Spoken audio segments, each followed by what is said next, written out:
dire que nous sommes tous voyageurs. Na tunajitahidi tukaingie juu mbinguni. Et nous préparons pour aller entrer dans le ciel. Hatuka ile inakuwa ni furaha kubwa kwa kuona magwaya yetu mawili zinaweza kuadapte nyimbo zao kukichwa ya fundisho ya yule atahubiri kwa 11 heures. C'est une très grande joie de constater que nos chorales, vous avez maintenant cette habitude de précéder les prédicateurs par un cantique. Tunashukuru kwa yetu ya mbegu njema. Nous remercions notre chorale Bonne Sémence kwa wimbo wao mzuri wa sadaka. Pour la chanson si merveilleuse pour les offrandes. Mungu awabariki na nyingine. Que le Seigneur vous bénisse. Mwendelee kuwa mbele. Continuez ainsi. Na tunaomba makwaya yetu yote Mungu aendelee mbele sana. Et nous demandons à toutes nos chorales qu'elles puissent prospérer. Naona muda wetu umekwishaenda. Je vois que le temps est déjà parti. Lakini nashukuru activité laïque na watu wengine wa kutangaza. Je remercie les chargés des activités laïques et les autres. Parce qu'il y a encore des gens qui prennent simama hapa na 13h. Parce que cela a été notre habitude de nous lever ici devant à partir de 13h. Je pense que masabato itakuwa mtanda simama hapa ikikuwa tard 11h30. Je crois que prochainement nous allons commencer le programme matin. Naomba mpate kutupatia sikio. J'aimerais que vous puissiez nous prêter votre attention. Tuombe. Baba na Mungu wetu unayeketi mahali juu mbinguni, tafadhali tayarisha sikio ya kila mtoto wako anayepatikana mahali hapa. Tunapenda Bwana wewe uzungumze nasi, sisi tupotee, maishara yako yaonekane na utuponye kupitia neno lako takatifu. Tunaomba hivi katika jina la Yesu, amina. Amen. Marcher comme Jésus a marché. Tel sera notre thème de cet après-midi. Je remercie notre Dieu de nous avoir donné ce temps de vivre encore sur cette terre. Je remercie les anciens de l'Église de nous avoir aussi permis que nous puissions nous lever devant ici. Ainsi que les chargés des activités là. Je vous remercie vous aussi, chers membres, du fait que vous êtes venus dans l'église de Dieu et de nous donner votre oreille attentive. Abraham, il a marché sur cette terre. Dieu l'a appelé de son pays natal à Chaldée pour qu'il devienne le père de toutes les nations. Il a erré à Canaan sous les tentes, tout en espérant la bienheureuse espérance, tout en espérant la cité à venir. Moïse, il a marché avec le Seigneur. Au moins 40 ans dans le désert quand il était à l'école de Dieu. Il rentre en Égypte encore. Il marche avec les enfants de Dieu et avec Dieu pendant 40 ans encore. Quand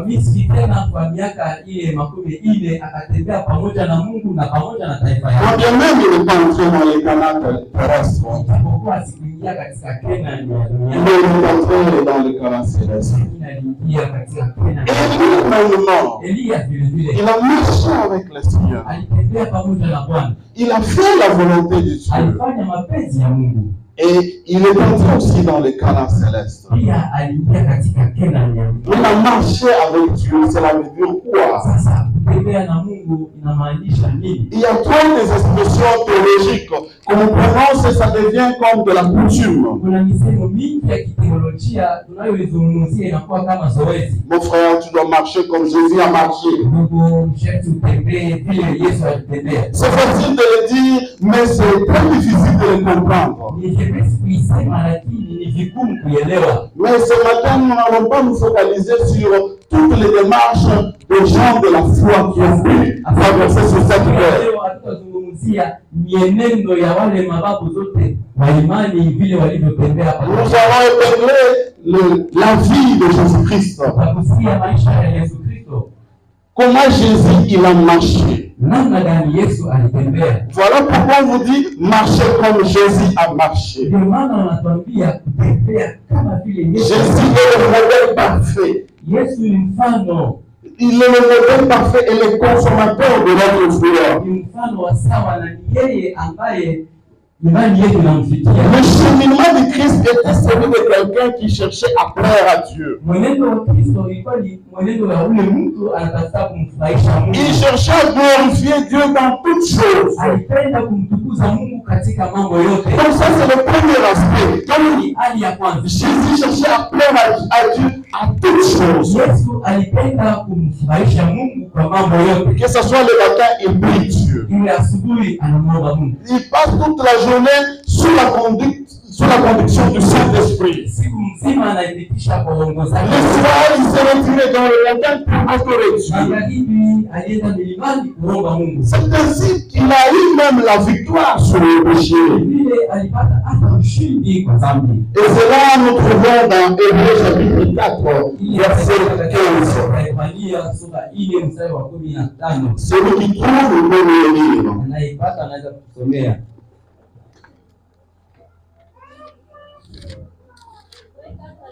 Oui. Car nous n'avons pas un souverain sacrificateur qui ne puisse compatir à nos faiblesses. Au contraire, il a été tenté comme nous en toutes choses sans commettre de péché. Merci beaucoup. Nous avons un souverain sacrificateur, mais qui est en train de compatir avec nous dans tout ce que nous traversons sur cette terre. Cependant, il était sur cette terre. Il n'a pas péché. Il a été vainqueur. Donc, marcher avec Jésus, marcher comme Jésus l'a marché, c'est être vainqueur sur tout le péché. Sa victoire devient notre victoire aussi. Nous sommes au-dessus de toutes les dominations. Parce que nous portons le nom de Jésus-Christ qui nous accompagne. Ça, c'est le premier aspect que nous pouvons tirer dans la vie de Jésus-Christ. Deuxième aspect que Jésus est quand il était sur cette terre. Il obéissait à tous les commandements de Dieu. Et cela nous trouvons dans Jean chapitre 15, verset 10. Celui qui trouve la victoire peut le lire. Jean chapitre 15, verset 10. Jean 15, 10. Oui. Si vous gardez mes commandements, vous demeurez dans mon amour. De même que j'ai gardé les commandements de mon Père. Merci. Ok, continue. Et que je demeure dans son amour. Merci beaucoup. Asante. Nasema kwa Kiswahili, Oui. kama mkitii amri zangu, mtakaa katika mapendo yangu, kama vile mimi nilivyotii amri za Baba yangu na kukaa katika mapendo yake. Si nous aimons Dieu, Kama tunampenda Mungu, nous allons garder ses commandements. tutatii amri zake. En ce moment, nous allons vivre dans son amour. Pale tutaishi katika upendo wake. Si quelqu'un dit qu'il aime Dieu, Kama mtu anasema apenda Mungu, il ne garde pas les commandements de Dieu. sichunge amri za Mungu, C'est un menteur. ule ni muongo. Il n'aime pas Dieu. Simpende Mungu. C'est juste une formalité. Ni mambo tu ya juu ya kuonekana.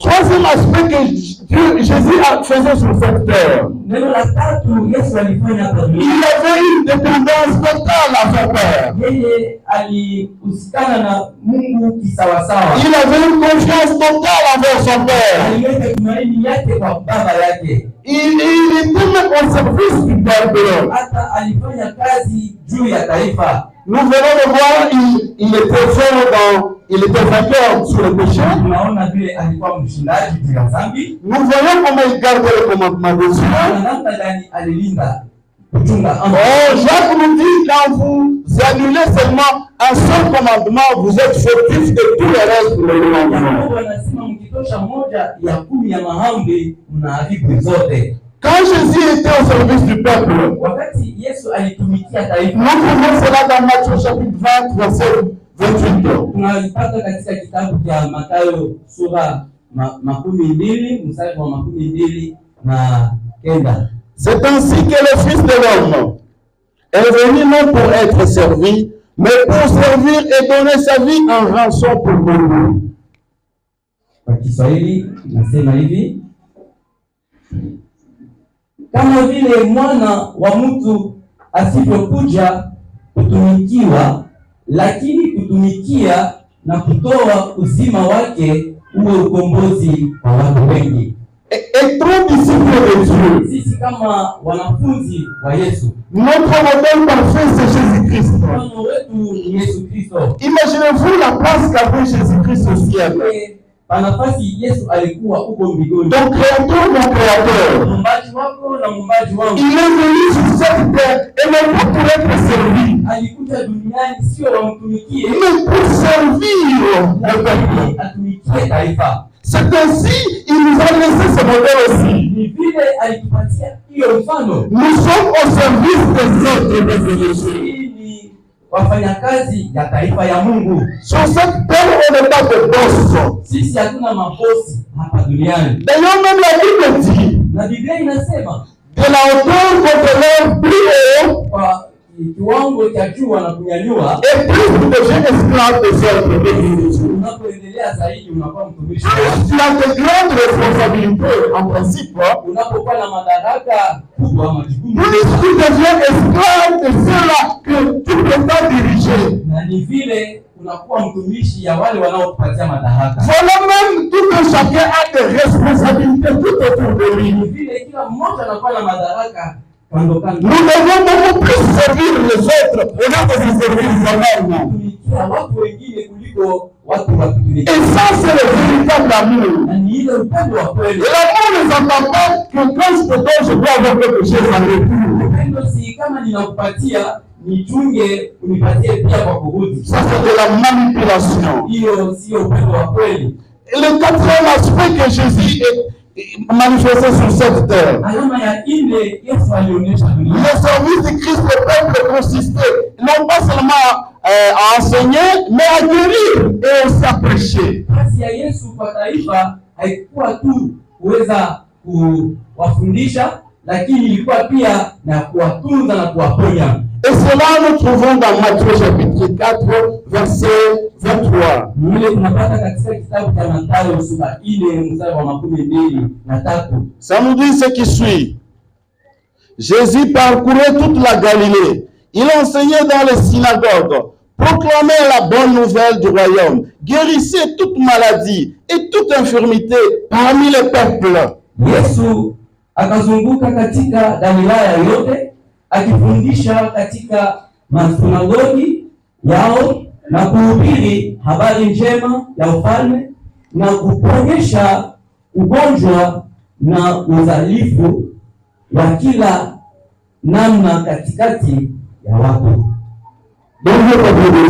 Amen. Jésus parcourait toute la Galilée. Yesu alizunguka Galilaya yote En train de chercher les gens à qui il pouvait guérir. akitafuta ni wanani angeweza kuponyesha. Je me souviens d'un carnet qu'on a lu récemment, Nakumbuka fundisho tumejifunza où le moniteur, le commentateur a dit ceci. ambapo mwandishi alisema hivi, On pouvait passer dans un village. sema angepita katika kijiji fulani On ne trouve aucune infirmité. ampate hata ugonjwa On wowote. se pose qu'est-ce qui se passe dans ce village. Sema wanajiuliza ni nini katika, Alors répondez, waliwajibia Jésus de Nazareth est passé par ici. Yesu wa Nazareti alipitia. Il pouvait passer dans un village, il guérit tout le monde. Angeweza kupitia kijiji fulani na kuponyesha watu Ceux qui avaient le maux de hanche, wale wote walikuwa na les maux de tête, mfumo kwa kichwa, les maladies cancérigènes, makansa et l'estomac, na qu'est-ce que j'ai encore? na vingine. Et c'est ce qu'il faisait aussi. Ile alifanya Aujourd'hui, le même ministère, nous pouvons le faire. Même si nous n'avons pas le pouvoir de la guérison et donc de la guérison. Mais nous avons le ministère de la santé. Grâce à notre argent, nous pouvons amener quelqu'un à l'hôpital. Sinon, celui-là qui n'est pas adventiste. Si tout ça c'était des techniques pour attirer les gens vers lui. D'habitude, nous nous limitons seulement à prêcher la parole de Dieu. Mais nous devons vivre cette parole dans les actes, dans le fond. Et notre esprit que Jésus manifestait sur cette terre, il cherchait cela qu'il pouvait sauver. Et cela nous trouvons dans Luc chapitre 19, verset 10. Il est venu, il dit dans ce livre, je suis venu pour chercher ceux-là qui sont perdus. Combien de fois, mon frère et ma soeur? Combien de fois, mon frère et ma soeur? Tu t'es déjà permis un jour de quitter ta maison pour aller chercher ceux-là qui sont perdus. Si peut-être l'unique effort que moi et toi nous faisons, moi et vous nous faisons, c'est de venir chaque jour seulement le samedi. Cela c'est notre plaisir. Ce n'est pas une mauvaise chose de venir à l'église. C'est une très bonne chose. Mais notre aspect que nous sommes en train de négliger. L'évangélisation, on ne va pas programmer, il y a campagne, il y a ceci, cela. On doit évangéliser comme on respire chaque jour. Comment on peut évangéliser à travers l'environnement dont nous vivons? Par notre caractère, par notre langage. Soyons la lumière, soyons la lettre que Dieu a envoyée à travers le monde. Mais au lieu de devenir cette lettre, nous sommes une mauvaise lettre à travers notre environnement. Chers frères et sœurs, sachez que nous, vos anciens, nous recevons des informations. Il y a certaines personnes qui se disent, est-ce que celui-là, c'est vous qui opérez avec lui? Et vous lui dites, pourquoi tu me poses cette question-là? Parce que déjà, là, il y a une telle question. Il y a quelque chose de négatif qui devrait sortir dans sa bouche. Il s'appelle que ils sont comme les chrétiens, c'est dans l'église. Mais à l'extérieur de l'église, ils sont fort les gens du monde. Ils sont déjà confondus. Par contre, peut-être les gens du monde nous prêchent même. On vous rappelle ce matin. On se rappelle ce matin. Nous sommes venus sur cette terre pour servir. Nous sommes venus sur cette terre pour sauver. Comme nous sommes déjà sauvés. Et notre esprit que Jésus il était sur cette terre. Nous trouvons cela dans Luc chapitre 4. Luc chapitre 4, verset 18 à 19.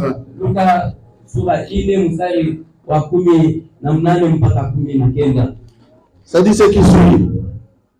L'Esprit du Seigneur est sur moi, parce qu'il m'a consacré par onction pour annoncer la bonne nouvelle aux pauvres. Il m'a envoyé pour guérir ceux qui ont le cœur brisé, pour proclamer aux prisonniers la délivrance, aux aveugles le recouvrement de la vie, pour renvoyer libres les opprimés, pour proclamer une année de grâce du Seigneur. Parole de l'Éternel. Anasema roho ya Bwana ni juu yangu, kwa sababu amenitia mafuta kuhubiri habari njema kwa maskini, kuhubiri wokovu kwa wafungwa, na vipofu kupata kuona tena, kufungua waliochubuka, kuhubiri mwaka wa Bwana uliokubaliwa. Neno la Mungu. Il est venu pour proclamer la bonne nouvelle. La bonne nouvelle. J'avais entendu le pasteur, je ne peux pas dire son nom. En principe, on prêche même plus haut de la chair. On doit dire que j'ai un esprit positif. On doit être content, fier. Parce que ce que nous sommes en train de dire, c'est une bonne nouvelle. Une bonne nouvelle de guérison. Une bonne nouvelle du salut. Une bonne nouvelle qui amène la paix. Une bonne nouvelle qui apporte la concorde sociale. Jésus venu aussi proclamer la délivrance aux captifs. À ceux-là qui sont des aveugles qui recouvrent la vie. Renvoyez libre les opprimés. Ici, c'est très profond, chers frères et sœurs. Ici, ça vous concerne, je sais moi-même. Il se peut encore. On est encore déjà au sein de l'église. Mais on a encore des aveugles spirituels.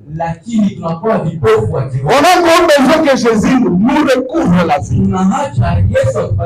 Il est difficile qu'un aveugle puisse conduire un autre aveugle. Il dit encore, je suis venu pour proclamer une année de grâce. Il se peut encore, des fois, les âges que nous avons déjà traversés sur cette terre, peut-être nous n'avons jamais vécu même une année de grâce avec le Seigneur. Il se peut encore. Je suis venu proclamer la délivrance aux captifs. Dans ton cœur, il se peut encore dans ton cœur, dans mon cœur. Il y a certaines personnes que je les retiens comme des prisonniers. Des personnes que je dis, ces gens, je ne citerai jamais leur nom. Chaque fois que je prononcerai son nom, c'est un mal qui suivra après son nom. Là, il y a des captifs que tu as dans ton cœur, que j'ai dans mon cœur. Mais le Seigneur dit, je suis venu pour proclamer une délivrance aux captifs. Chers frères et sœurs, Jésus libère. Même quand on a déjà commis des tas de péchés, un seul mot que nous prononçons avec sincérité de confession. Seigneur, pardonne-moi. Il vous libère. Mais des fois nous-mêmes, pour concéder notre pardon à nos semblables, nous avons du mal. Ce matin, il vous est demandé, de proclamer une année de grâce à nos semblables, à ceux-là qui sont des captifs dans nos vies, à ceux-là qui nous ont peut-être causé du tort, ou pas. Mais nous les retenons comme des captifs dans nos cœurs. Je vous demande, chers frères et sœurs, qu'on proclame une année de grâce au sein de l'église de double côté, qui n'inclut des médisances inutiles. Oh, frères et sœurs, c'est dispute par incompréhension, qu'ils se mettent d'accord pour se demander pardon et qu'ils crient, c'est force qui les a séparés mutuellement. Et à ce moment-là, chers frères et sœurs, nous irons vers les autres peuples, leurs péchés, ils rempliront de cette église sans difficulté. Il y a certains éléments dans le collectif de nous tous qui ne marchent pas encore. Voilà pourquoi même l'évangile de Dieu n'a pas encore pénétré les autres peuples. Nous devons devenir un véritable modèle. Et notre véritable modèle, c'est Jésus-Christ de Nazareth. Amen, peuple de Dieu. Le voyage de Jésus sur la terre illustre toujours l'amour qu'il avait pour Dieu, pour les humains. Il portait un amour si profond. Imaginez, Jésus pouvait faire un voyage même de centaines de kilomètres juste pour aller à un festin de noces, soit à un funérail. Il s'est déplacé. pourvu que les gens se sentent libres et heureux dans sa présence. ili watu wajisikie huru katika uwepo wake. Le seul but de Jésus-Christ Lengo moja ya Yesu était de glorifier Dieu. ilikuwa ni kumtukuza Mungu. Votre but aujourd'hui aussi ce matin, Lengo lako dans tout ce que vous faites, kwa hiyo tunayofanya, que vous soyez chantre, iwe que vous soyez ancien, que vous soyez diacre, que vous soyez chargé de développement, que vous soyez quelqu'un de RS, que vous soyez quelqu'un de moniteur, tout ce que vous faites, que ce service soit de glorifier Dieu de Nazareth. Amen, peuple de Dieu. Quand nous allons dire, quand les gens seront en train de chercher à nous glorifier, reprenons directement cette glorification. Renvoyons cela à Dieu. Ça nous épargne l'orgueil inutile. Ça nous épargne de trébucher. Plus on vous félicite, plus vous êtes plus loin de tomber. Par conséquent, quiconque choisisse de suivre Jésus-Christ, devait suivre ses pas. Ceux qui marchent comme Jésus-Christ, comme Jésus a marché, qui sont patients, doux, de bonheur, pauvres en esprit, humbles de cœur, ceux qui s'attachent avec le Christ et portent son fardeau, qui souffrent après les âmes, donc les âmes qui errent à l'extérieur, trouveront leur joie dans leur maître. Vous trouverez votre joie dans votre maître. Ceux qui souffrent, quand vous prenez l'œuvre de Dieu, sans paresse, et tu te dis, je n'ai pas encore mieux fait. Jusqu'ici, même ce que j'ai encore fait, c'est trop petit encore. L'œuvre de Dieu est encore si grande. Vous trouverez votre joie dans le Seigneur. Vous serez comme Jésus l'était. Ils feront avec Christ le travail de leur âme. Et ils seront satisfaits. Ce que je viens de dire, ça se trouve dans Faith I Live by page 114, Madame White. Marchez sur les pas de Jésus-Christ. Si vous développez son caractère, badilisha tabia yako. Que votre caractère soit semblable au caractère de Jésus-Christ. Il était doux, il était humble, il était pas arrogant. Quand vous venez à Jésus-Christ avec une question idiote, permettez le terme, il vous reposait la même question sous une autre forme. Mais c'était avec amour, parce que Jésus connaissait les intentions de ses interlocuteurs. Donc quand nous développons notre caractère et son attitude salvatrice à l'égard de l'humanité, ça va nous permettre de devenir comme ce qu'il était sur cette terre. Donc, à tout ce que nous cherchons à vous dire depuis que j'ai commencé ici, imitez sa marche dans notre vie. Prenez les évangiles. Tout ce que Jésus faisait, imitez-les. C'est ça marcher avec Jésus-Christ. C'est ça même la véritable religion. C'est l'imitation. Nous devons être la copie conforme à l'original.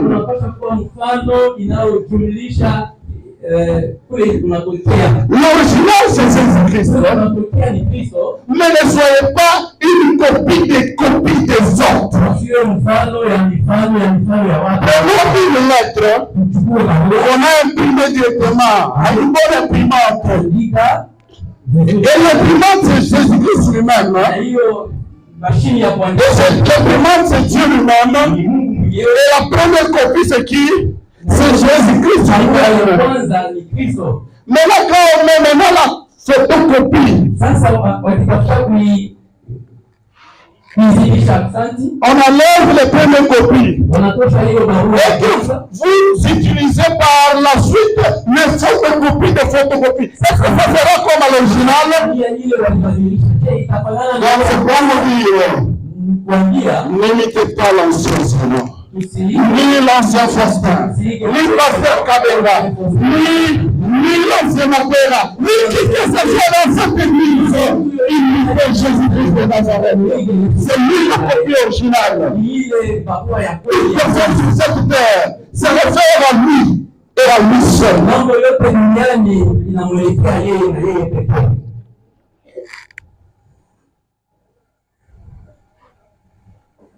Nous devons nous soumettre tous les jours à Jésus-Christ Tunapaswa kunyenyekea siku zote mbele ya Yesu et lui permettre de régner en maître dans notre vie. na kumwacha atawale kama mfalme ndani ya maisha yetu Par des prières constantes kwa maombi ya kudumu et des études bibliques. na kujifunza Biblia. Si je posais la question, Nikiswali hapa, combien prie le matin wangapi et wanaomba le soir na avec ses enfants pamoja na et tout le monde de sa maison, watu wote vous verrez que c'est plus méchant.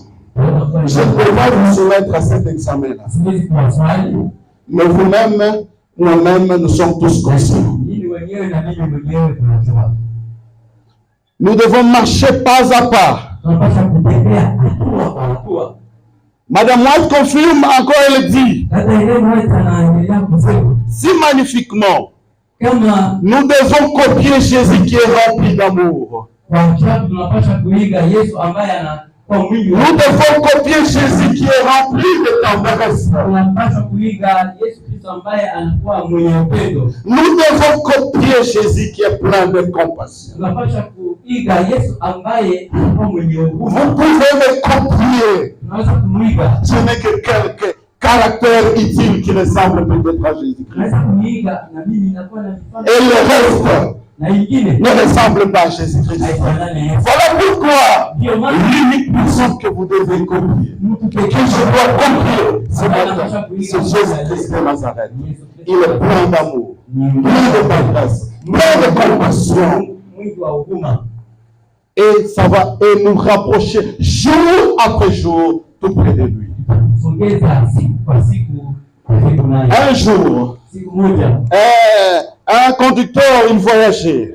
kiongozi fulani alikuwa akisafiri, Il voyageait. alikuwa Il akisafiri s'en allait dans son long voyage, katika safari ya mais il devait passer par un village. ilimpita pitia Avant d'arriver dans ce village, kabla sijaita kwenye il trouve le long de la route akakuta njiani une maman mama mmoja avec ses charges. na mizigo yake, Il dit à la maman, elle arrête son véhicule. akasimamisha gari, J'aimerais te prendre akamwambia mama, napenda pour que tu entres dans mon véhicule. uingie kwenye gari langu. Cette maman a accepté. Mama huyo alikubali, Elle est entrée derrière comme c'était un pick-up. akaingia kwa nyuma kwa sababu ilikuwa pick-up.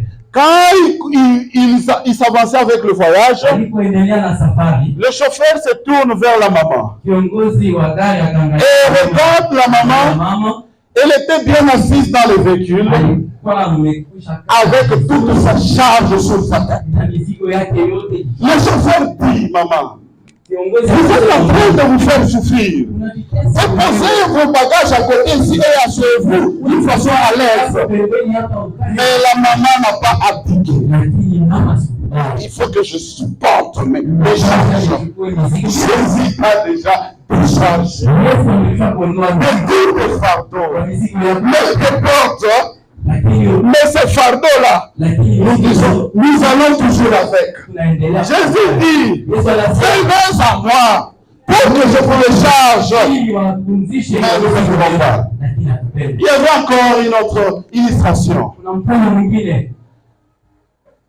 Ça s'est passé dans un pays très loin. ilikuwa katika nchi ya mbali.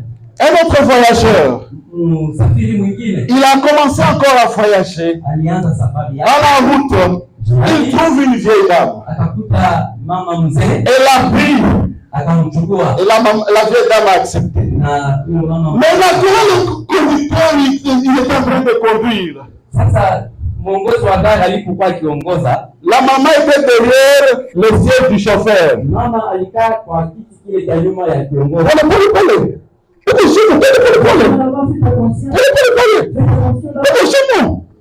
Ya alifose, Le chauffeur a dit, kiongozi akasema, maman, tout ce trou là, yale je suis en train de le voir. ninayaona, C'est pas toi de m'indiquer. sio wewe wa kuniambia. C'est pas ce que nous faisons aussi avec Jésus. Ile tunafanya pia pamoja na Yesu. Il dit de marcher avec lui. Anasema tutembee naye. Il dit que je sois devant toi. Anasema awe mbele. Sur le pas. Fata nyayo. Mais nous disons à Jésus, non, là tu es en train de mal positionner le pied. Non, Jésus, tu m'as abandonné. Tu es vraiment injuste. Pourquoi aux autres tu es en train de faire ça? Est-ce que les gens de ce monde ne nous disent pas que la comparaison n'est pas la raison?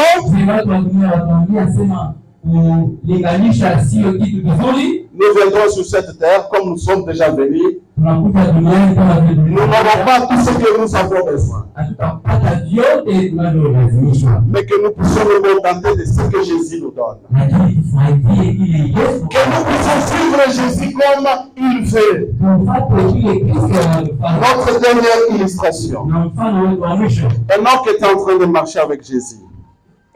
À partir de 65 ans, il a commencé à marcher avec Jésus. Il marchait avec Jésus. Chaque jour, il partait rencontrer Jésus quelque part. Un jour, maintenant après 300 ans, il s'en allait. Il marchait.